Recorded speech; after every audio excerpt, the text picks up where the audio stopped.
Hello everyone, I'm Greg Weaver. Welcome to the Audio Analyst.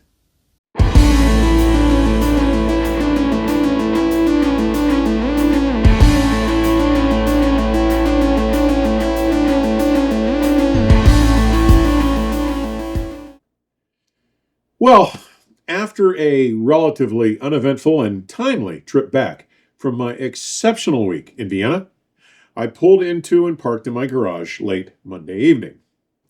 Then, just as I was returning to a more normalized schedule and recovering from the 6-hour time shift, we were hit with a severe storm. The National Weather Service confirmed that an EF2 tornado, packing winds up to 115 miles per hour, struck the town of Bristol just 5 miles north of my home Thursday night. The storm raged on through the early hours of Friday, and the broader Goshen and Elkhart areas suffered severe straight-line windstorms that downed trees, snapped power lines, and caused widespread power outages that closed much of the Goshen and Elkhart communities for both Friday and Saturday. With so many downed trees and power lines, the widespread loss of power only served to compound my efforts to complete this report from the first High-End Society's International Audio Show to take place at the Austria Center Vienna. Yes, I have a generator and was able to keep my refrigerators and freezer running. But the hours it took me just to police the debris and broken branches from my front yard yielded enough material to fill my 6-foot by 6-foot fire pit with enough material, standing about 5 feet tall, to build a monstrous bonfire later tonight. And the backyard, which is 4 times larger than the front yard, is even worse. I can't wait to dig into that chore. But back to Vienna. This past Friday morning, the Society posted its official attendance numbers, and it was pretty impressive. 23,109 visitors from 104 countries. Now, this represents a slight increase over the 2025 event in Munich, with published totals of 22,818 visitors from 92 countries. They noted that 59 media representatives attended from 45 countries, which was about 35 fewer than were said to have covered the Munich 2025 event, and that they had 500 exhibitors from 41 countries representing almost 1,000 brands. Figures that were almost identical to the 2025 show. If you follow the channel, you may recall that with episode 124 in May of 2023, I took you on a walkthrough of the Munich Order Center, where the show had been held up until this year, in order to convey just how large that venue was. Many viewers had expressed their appreciation, saying that they had no idea just how massive the MOC was. And I guess it should be only natural that a large number of you expressed your hopes that I would provide the same kind of walkthrough coverage experience with this new venue, the Austria Center Vienna.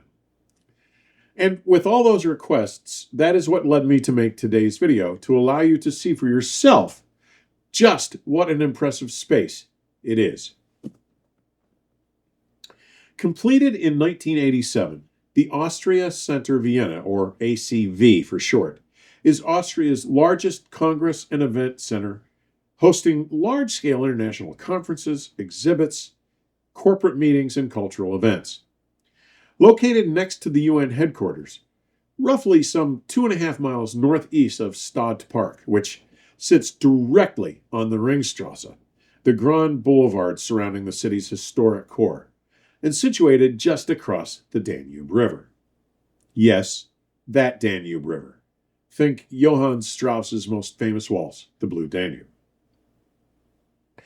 The ACV can accommodate some 22,800 attendees, features over 130 meeting rooms with nearly 300,000 square feet, or nearly 7 acres of exhibit space. Now, I'll start the tour with the walk-in from the train station. And the trains or subways in Vienna are simply fabulous, and in my experience, are both better organized and easier to navigate, given all the intuitive signage, than the Munich train system. And a 7-day public transportation pass with access to trains, subways, or buses costs just 25 euros, less than half of what the cab ride to the Hilton Vienna Park from the airport had cost me. Let's take a look. Now, this is getting off of the train, the U1 from downtown at the Kaisermühlen BIC. It's about 6 stops from where I get on. And you can see the purple staircase across there. Now, this is exiting the station, walking down this little staircase into a plaza that's right across the street. This was actually Thursday morning. It was a bit overcast. So you cross the street, and traffic was really light, but it was the first day of the show. So this whole walk is, I'm going to say, about 300 yards from the train station. There's the actual entrance to the venue. You go up these steps that were ready to receive us. Lots of instructions and arrows to make sure we didn't know how to get lost from here.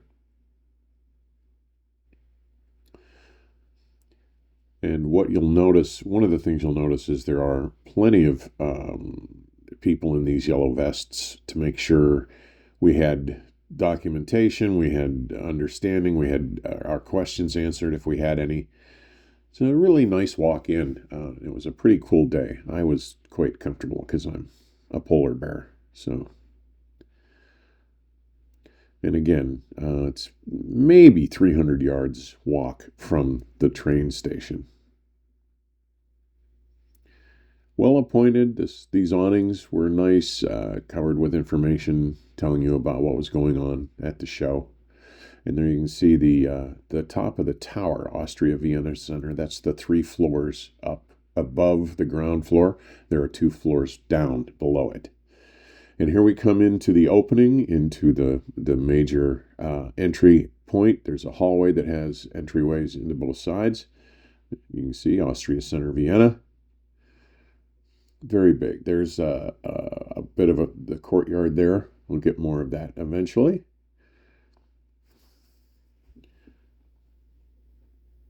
I mean, you can see there's a lot of stuff going on here. This building is huge. And here we are walking in, about to go into the main entrance area. This is the hallway between the 2 centers. And this is looking back the way we came in. These are the main entrances, and the signage here, the electronic signage was just phenomenal. They had information everywhere. You could never be unsure of where you were or what you were looking for. They did a really good job. I'm sure it can get better. There were people who complained about some of the digital signage, but all in all, I thought it was pretty good. Now, this is walking into the main entrance. There are information booths on the sides. The press booth is off to the left on the other side here. We'll see that in a minute.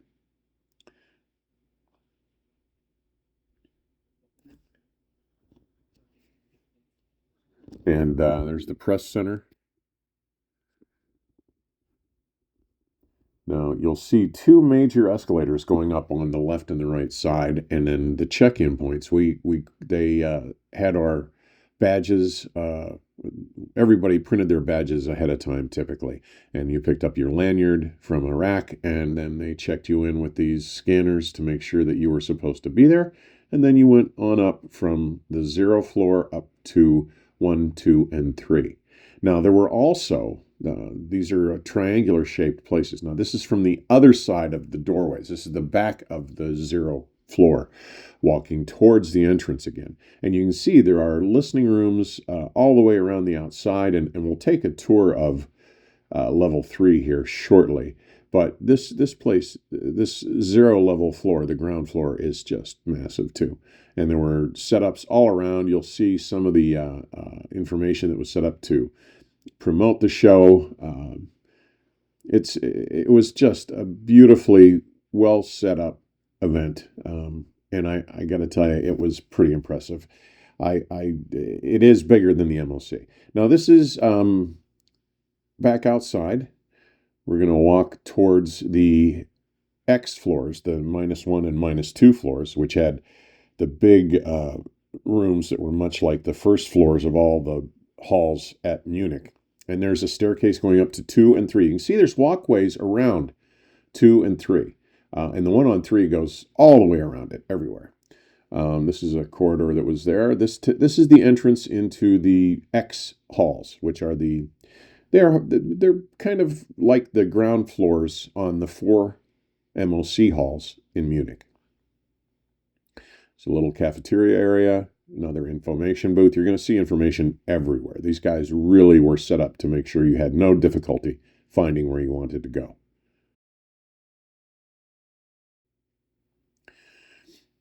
And here we go up the steps, heading for one of the halls. There were escalators down and up. I'm taking you up here first. This was a really nice space. This one was set up to cover a lot of different manufacturers. This was X4, obviously.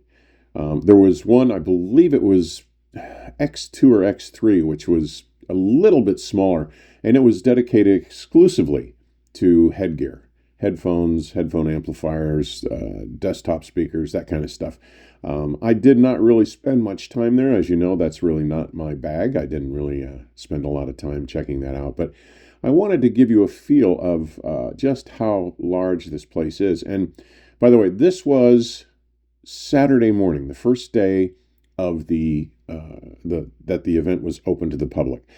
Keep in mind, Thursdays and Fridays of the High-End Society's show, regardless of where it was, is B2B, business to business. It's about the business people. Now we're going down to X3, I believe, X2 or X3. And let's see where we are. Yep, X3. Okay. This one was huge. A lot of people down here. I found the True Life Audio gang tied together with Gershman Audio and with Lampezator, showing the new Aphrodite, which, by the way, I have in my room right now, and you'll be getting a report on very soon. But you can see there's the Fozzy audio booth on the right there. I mean, this thing was huge, and you notice their hallways are pretty wide. This is kind of interesting to me because the hallways at the MOC were narrower. Now, here's an idea: even down under the ground floors, there were exits to get outside and get air and do things. It was pretty well laid out. We'll walk around the corner here. There's the Linkwitz booth. You can see there's just lots of space, and it's so well laid out and marked and clearly presented so you know where you're going. I really have to give them credit. This venue and the show promoters and event handlers really did a good job. More walking, more walking.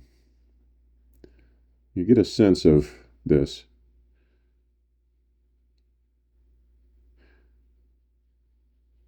And again, this is very reminiscent to the halls of the MOC, the first floors of all the halls where they were set up like this. Now, we're going to start a walk around the triangular section of floor 3. Now, I'm looking out the window to show you where we are. This is the rest of the building. But we're going to walk we're going to end up back in this very spot. But I want to walk through the whole hallway to show you. Notice the elevator banks there on the left. There were elevator banks on each of the 3 hallways. And I say 3 hallways because, again, it's kind of triangular laid out. It's not a hard triangle. It's sort of ovalish, but the hallways were laid out that way. And the rooms were on the outside, and there were halls on the inside. I'm not showing you what's in each room because that would have taken considerable amounts of time. But you can see that there's traffic in and out of these rooms. Some of these rooms were smaller, some were larger. The halls on the right side the rooms on the right side were typical. So there's one said Hall B. The halls on the left side are considerably larger spaces and held bigger setups. Some of the rooms on the right are set up as B2B booths where people were conducting meetings and doing business on Thursday and Friday. And again, you'll see another bank of elevators there. We'll see some escalators eventually, but this is a big space. And yes, it may look less. That was Kevin Hayes on the right there. Now, again, you'll see it doesn't look maybe as busy as the hallways did at Munich, but again, it's much wider and much bigger. So we had some concerns with traffic, but as you saw at the opening of the episode, I told you how busy it was. It had virtually the same attendance, slightly larger than Munich last year. Now, we're coming up to an area where you see on the left one of the info booths that has, there's always someone there to tell you what's going on. It's quite well laid out. There's a floor plan, there's a map, more elevators. And as you look here, this is one of the exits out to the outside, the walkway around the entire third floor. Now here we are, it's outside. Look at this. This is right outside that doorway I just stepped out. These are some of the nearby buildings. This is looking down into the courtyard you saw from the entry point, the steps that come up and walk around and take you up to the second and third levels. Some more of the buildings. It's a beautiful area, very industrial, by the way, this area. And here's the platform. You can see the walkway goes all the way around the building. And if you look up here, you'll see that green patch of carpeting like grass. I'll come back to that in a minute. But here's that courtyard that lets you, when you first come into the building, I showed you off to the right, that lets you come back up to all these different floors directly rather than taking elevators or waiting. Now, I've gone down to that green patch. It's like AstroTurf, green carpeted grass. Look at this. This thing goes the whole way around the building. And again, here are some of the other buildings. Beautiful area, by the way. And you can see that's down to the second floor. And then down here, there's the entryway over to the X halls. This place is huge. Now, back inside that same door, and we continue on around the hallway. So this is the next hallway we're going down. Booths here, elevators, or storage, and more rooms to meet.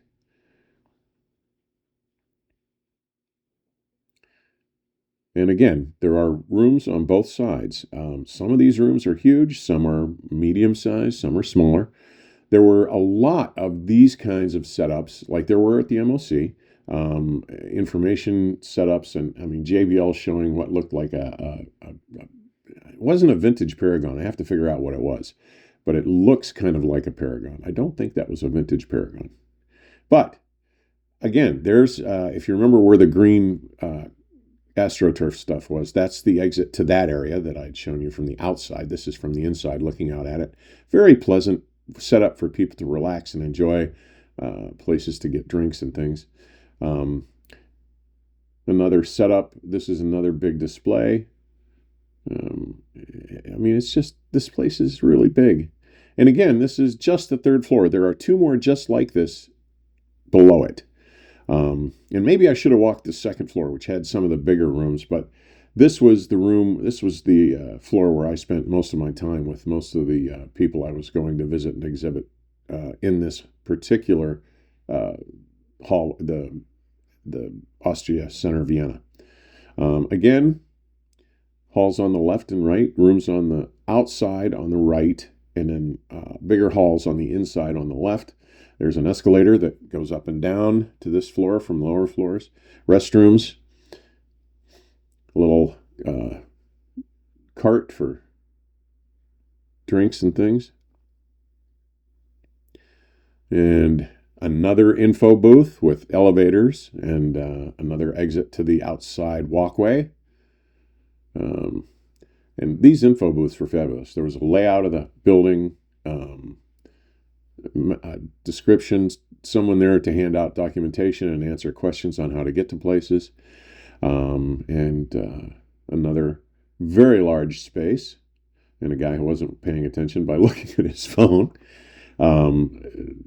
Handicapped restrooms there on the second floor. The balcony C1. There are huge places on the inside to the left, and the smaller rooms are on the outside on the right. Another guy who was more interested in his phone than paying attention. And here we go around the corner again, coming back to, there's Hall C, another big venue on the left. These rooms, these rooms varied in size. There were some monstrously large ones, and here you can see it's a little congested here. The hallway is a little leaner here. But lots of spaces, lots of camaraderie. Everybody seemed to be having a good time. Now, coming up on the left, you'll see Jeff Nelson, Kenzo, and Logan from Boulder. They were showing their new 800 series of products, I believe it was. 12 by 12 by 3.5 inch amplifiers. Just amazing. Jeff has never built stuff that size. It's crazy. And the Kabbalah Sasana business booth. And we are about to return to the point of origin where I started this tour. We're going to go down this hallway. I'm going to look out the window to show you it's the same spot we started at. Now, keep in mind, there are 3 halls like this. This place is monstrous. It's huge. So there you have it. I hope this gives you a sense of just how large and inviting this space is. While many of my colleagues complained about it being hard to navigate, feeling lost, and having trouble finding exhibits and manufacturers, I attribute all this griping to the fact that no one likes change. Of course, never having been there, it was all new to all of us. But after about 3 hours of being on site, I had fallen in love with the place. I am convinced that it represents a genuine step forward for the future of this show. Kudos to the High-End Society for this selection. I can't wait to go back next year. Next time, we'll talk about some of the more interesting experiences I had at the ACV and at some of the off-site satellite events held very nearby. As always, thank you for taking the time to drop by today. Further information on supporting the channel and my efforts here may be found in today's description section or at my companion website, theaudioanalyst.com. Please stay safe and keep the music playing. Till next time, cheers.